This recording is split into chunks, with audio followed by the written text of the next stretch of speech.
وہ بولتی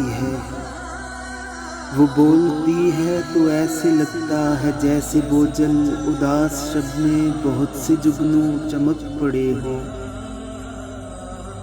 کہ جیسے نازک نفیس گوری کلائیوں میں طلائی کنگن کھنک پڑے ہوں، کہ جیسے صحرا میں اس کے لہجے سے ہر طرف پھول کھل رہے ہوں، کہ جیسے دن رات ایک دوجے سے شام کے وقت مل رہے ہوں۔ وہ بولتی ہے تو ایسے لگتا ہے جیسے کلیاں چٹک رہی ہوں، ہوا کے نازک گلابی پاؤں میں پائل سی چھنک رہی ہوں۔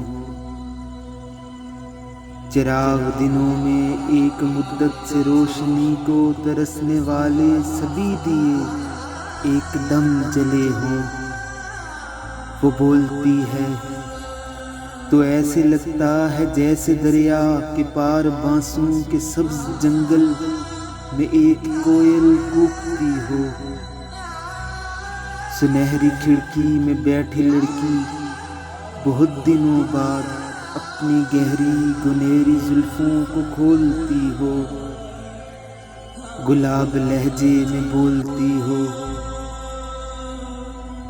وہ سحرزادی سماعتوں میں عجب جادو سا گولتی ہو، وہ بولتی ہو۔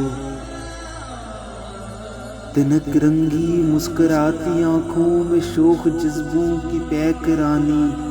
محبتوں اور چاہتوں کے کئی دریچے ٹٹولتی ہو، وہ بولتی ہو تو ایسے لگتا ہے جیسے ہر چیز ڈولتی ہو، وہ بولتی ہو۔ وہ بولتی ہے تو ایسے لگتا ہے جیسے لفظوں کو بولنے کا صحیح سلیقہ سا آ گیا ہو، کہ جیسے لہجے میں ڈل کے اندر تلک اترنے کا اب سے طریقہ سا آ گیا ہو، کہ جیسے لہجے میں ڈل کے اندر تلک اترنے کا اب طریقہ سا آ گیا ہو۔ وہ بولتی ہے